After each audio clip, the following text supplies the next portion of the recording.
On Christmas morning, while everyone else was posting happy pictures and opening gifts, Zinal's phone started ringing. She almost ignored it, thinking it was another holiday message. But when she saw the name on the screen, Mzee Juma, her heart skipped. She answered quickly, "Grandpa, Merry Christmas." There was a long pause. Then she heard his voice. It was weak, shaky, not like him at all. "Zinal, my child," he said softly. "I don't feel very well today." She sat up straight in her bed. The smile disappeared from her face. He tried to sound normal, even let out a small laugh, but she could hear the struggle in his breathing. He told her not to worry, said it was just a little dizziness, said he didn't want to disturb anyone. At that same moment, her phone buzzed again, this time with a notification from Instagram. Her parents, Patrick and Eleanor, were glowing under the golden sun somewhere in the Mediterranean Sea. Matching sunglasses, champagne glasses in hand, huge smiles. Caption: "Finally living our best life." Another story popped up. A luxury cruise ship. Endless blue water. Laughter. Music. Zinal felt her chest tighten. Her grandfather was alone in Mombasa, struggling to breathe on Christmas morning, and her parents were celebrating like nothing else mattered. "Have you spoken to Mom and Dad?" she asked gently. There was another pause. "No," Mzee Juma whispered. "I didn't want to ruin their vacation." And in that moment, Christmas didn't feel like Christmas anymore. People in Mombasa used to say Mzee Juma built his life with his bare hands. And it was true. He didn't inherit money. He didn't win the lottery. He worked for everything. Long days under the hot sun, saving every coin, buying a small piece of land when nobody believed it was worth anything. That land later became the family home. The same house where Patrick grew up, where birthdays were celebrated, where every Christmas table was full. When Patrick finished high school, it was Mzee Juma who paid his university fees. He sold part of his land investments to make sure his son could study abroad. "Education is something no one can take from you," he used to say proudly. He believed in Patrick more than anyone. He told everyone, "My son will go far." And Patrick did go far. Good job. Big salary. Fancy lifestyle. But somewhere along the way, he went far from his father too. When Mzee Juma's health started getting worse, small things at first like forgetting where he put his glasses or feeling tired easily, everything changed. Suddenly, he wasn't the strong man who built the family. He was too much responsibility. Doctor visits became inconvenient. His slow walking became embarrassing at public events. Patrick and Eleanor said they were handling it. They hired a caretaker, a kind young woman who came during the day to cook and clean. First, they visited every weekend. Then it became once a month. Then only on special occasions. Then, almost never. Phone calls grew shorter. "We're busy, Dad. We'll come next week. You understand, right?" And he always said yes. He always understood. Zinal noticed the change long before anyone talked about it. She saw how her grandfather would sit by the window in the evenings, watching cars pass by, as if hoping one of them would stop at his gate. She saw how he kept defending her parents.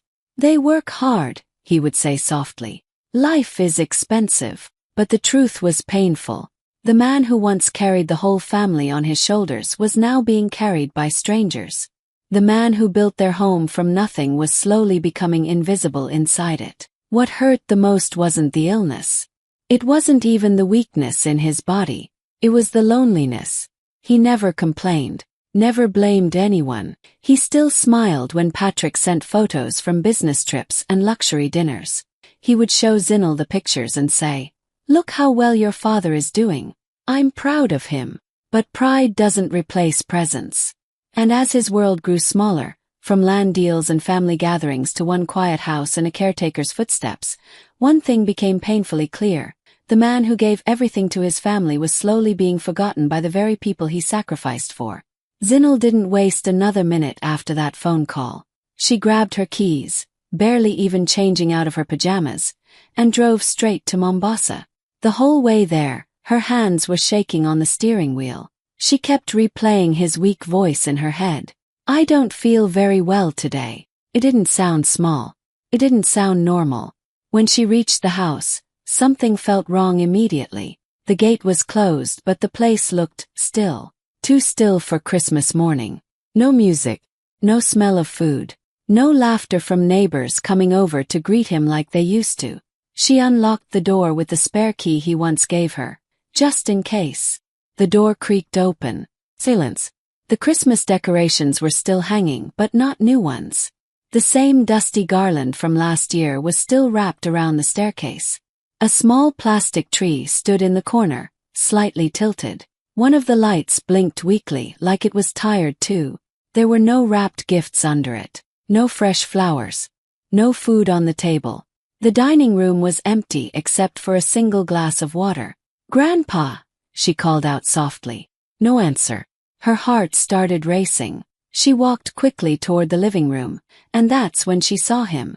Mzee Juma was lying on the sofa, not even properly covered with a blanket. His chest was rising and falling too fast. His face looked pale and his eyes were half closed. He looked smaller somehow, like the strong man she knew had shrunk into himself. "Grandpa!"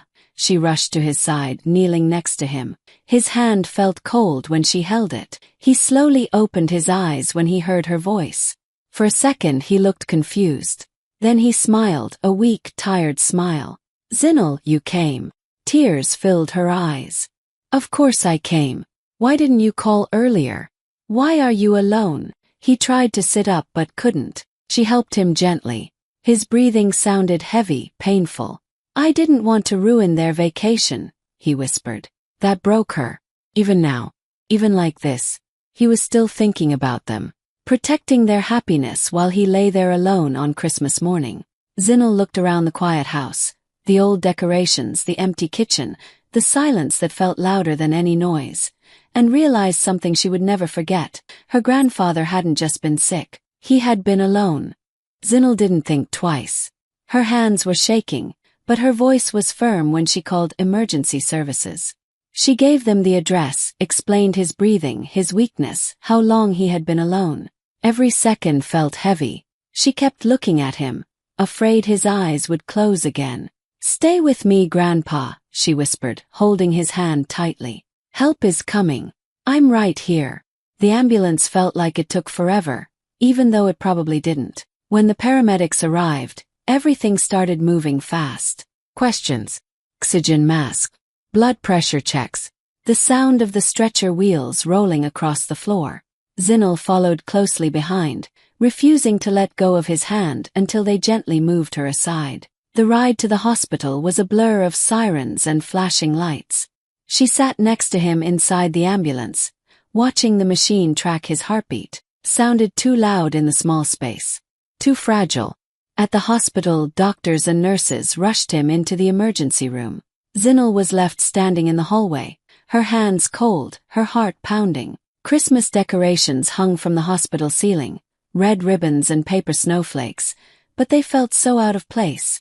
After what felt like hours, a doctor finally came out. His face was serious.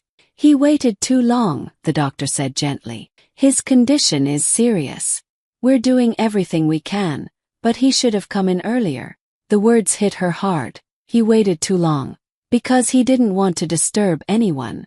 Zinel stepped away and pulled out her phone. She called her father first. Rang. And rang. No answer. She tried her mother. Straight to voicemail. She called again. And again. Finally, she saw her parents' new post pop up online. A video of fireworks over the ocean. Laughter in the background. Glasses clinking. The caption read, "Best Christmas ever." Her hand started shaking again, but this time not from fear. From anger. She typed a message. "Grandpa is in the hospital. Serious. Call me now." No reply. She sat down in the hospital corridor, staring at the double doors of the ICU. Machines beeped inside. Nurses walked past her. Families hugged each other nearby. And Zinel sat there alone, realizing that while her grandfather was fighting for his life, the people who owed him everything were too busy celebrating to answer their phone. While Zinel stayed by her grandfather's side at the hospital, her phone kept buzzing. She knew it would be her parents. She hoped deep down it might finally be a call, a real one, to check on him. But it wasn't. Patrick and Eleanor were uploading another video. This one was from a private dinner on the cruise deck. Golden lights reflected on the water, glasses of champagne raised high, laughter echoing in the background. Fireworks exploded in the night sky behind them, painting everything in bright colors. The caption read, "Living the dream, Christmas vibes only." Comments flooded in. Goals. Wow, so jealous. Best life ever. People she didn't even know were liking, sharing, celebrating their happiness.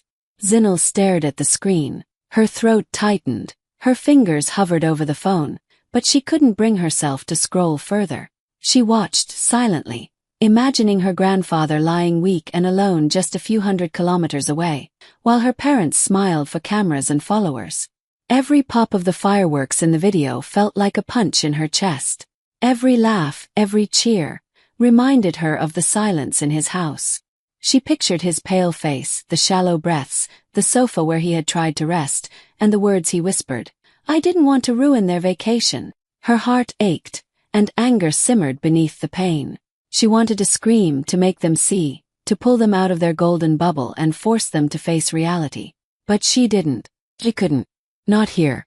Not in front of strangers in the hospital corridor. Instead, she kept her phone down and held his hand tighter. She whispered, "I'm here, Grandpa. I won't leave you." Hours passed like this. The contrast between the two worlds, her grandfather fighting for every breath and her parents celebrating every moment for social media, was almost unbearable. Zinel realized that this wasn't just neglect, this was a choice. And while Patrick and Eleanor chose champagne, fireworks, and filtered smiles, she chose to be present. She chose love over appearances. She chose family over everything else. And in that moment, something inside her shifted. She understood who really mattered, and she knew, deep in her bones, that the rest would have to face the consequences of their absence.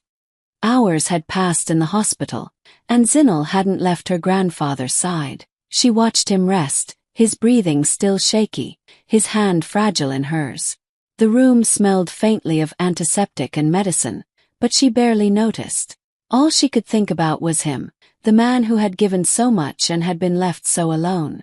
"Zinel." Mzi Juma's voice was barely above a whisper. She leaned closer.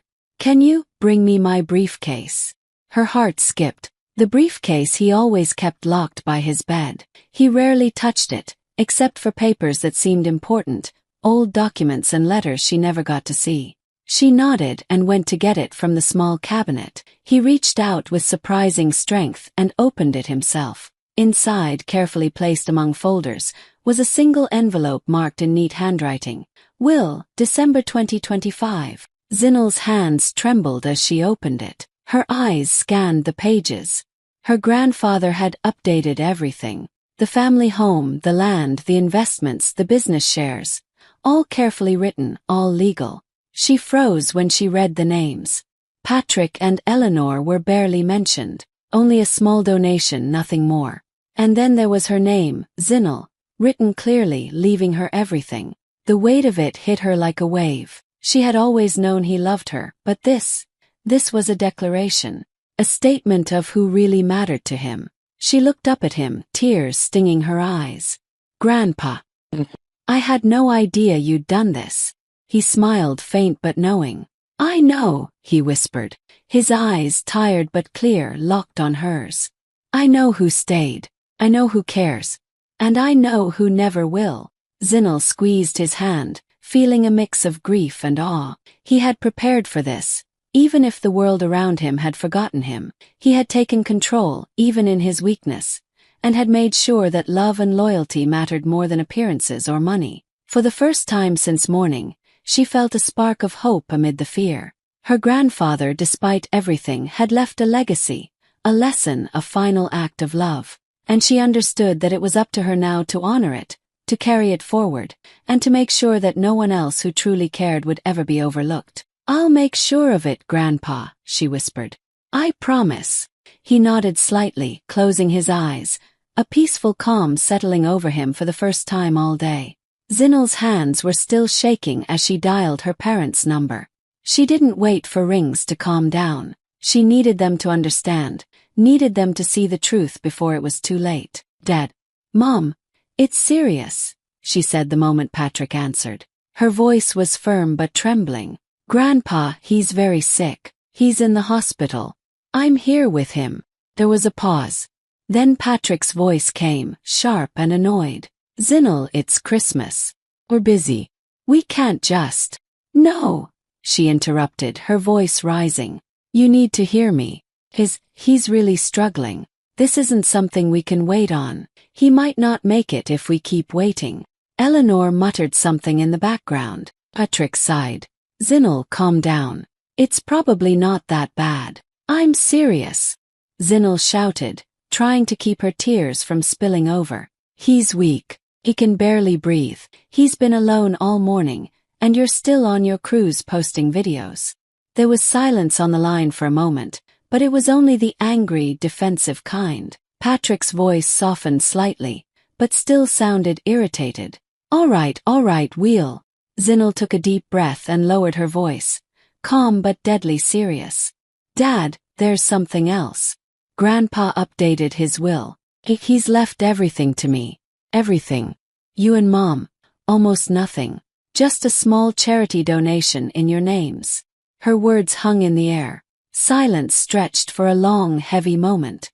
She could hear Eleanor breathing and then Patrick. Nothing else. Finally Patrick spoke, his voice quiet and clipped. We'll book the next flight. Zinel's chest tightened, a mix of relief and frustration washing over her. They were finally moving, but only because of the will. Not because of love. Not because of responsibility. I'm glad you're finally taking this seriously, she said, trying to keep her voice steady. But Grandpa, he's fragile. You need to come now. Not tomorrow. Not next week. Now. Patrick didn't argue this time. He promised again. And this time she could hear the urgency behind his words. But Zinel already knew the truth. Sometimes love doesn't show up fast enough. Sometimes people only move when it benefits them. She hung up and turned back to her grandfather, holding his hand tightly. They're coming, she whispered, though deep down she knew it might already be too late. And even if it was, she would stay. She would not leave his side. Not now, not ever. By the time Patrick and Eleanor finally booked their flight and arrived in Mombasa, it was already too late. Zinel had been at the hospital for days, sitting in the same chair by her grandfather's bed, refusing to leave, holding his hand, whispering to him, comforting him as best as she could. Mzee Juma had slipped peacefully in the night. Zinel had been there when it happened. She had felt his hand grow still in hers, felt his last breath leave quietly, like a soft sigh. Her tears had fallen freely, but there had been a sense of calm on his face. Finally, a rest from loneliness, from waiting, from the hurt of being forgotten. When her parents finally entered the hospital room, dragging luggage and looking around, their eyes fell on the quiet scene. No bright decorations, no festive music, no gift, just the emptiness of a bed that once held the man they had ignored. Patrick stopped mid-step.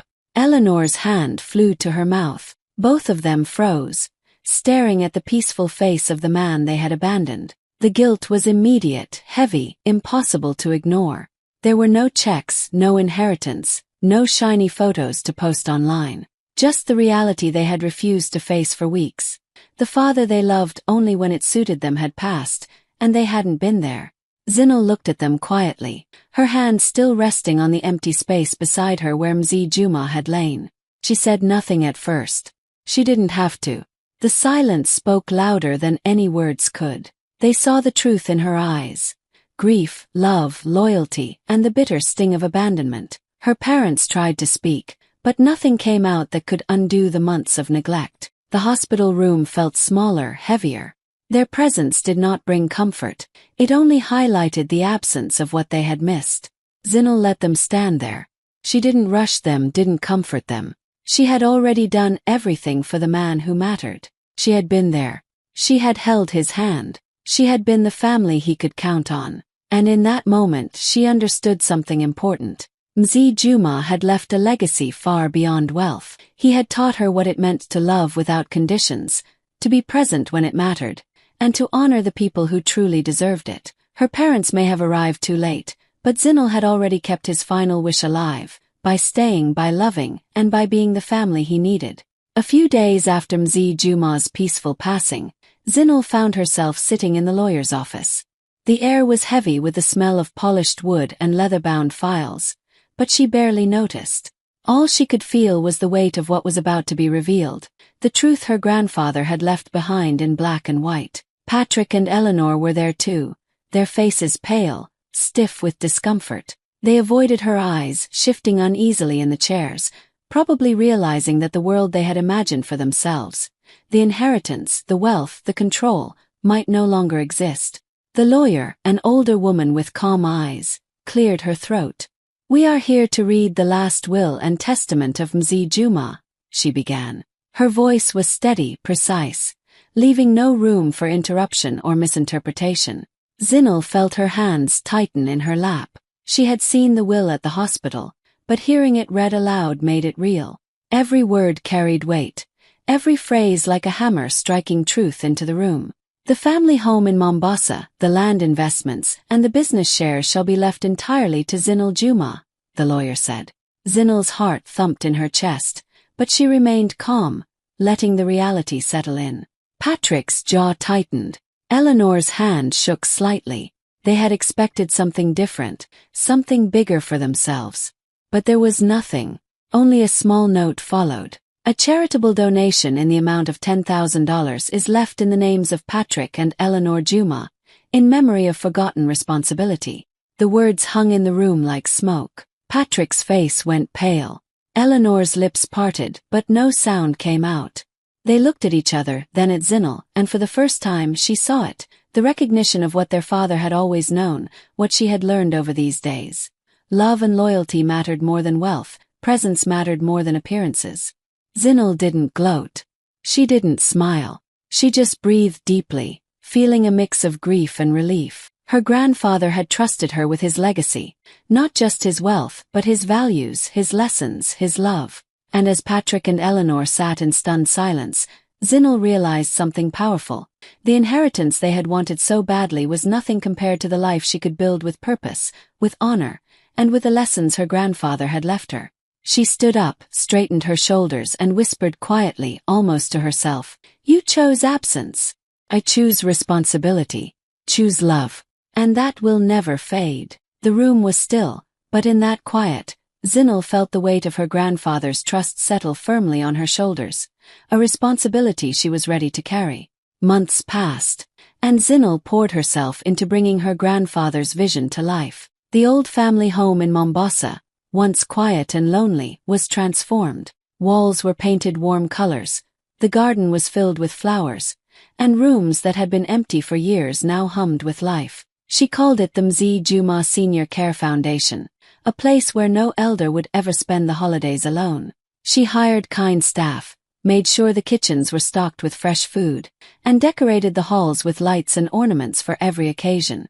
Every corner of the house carried love and care, a tribute to the man who had given everything to his family but had been left behind. The first Christmas at the foundation was magical.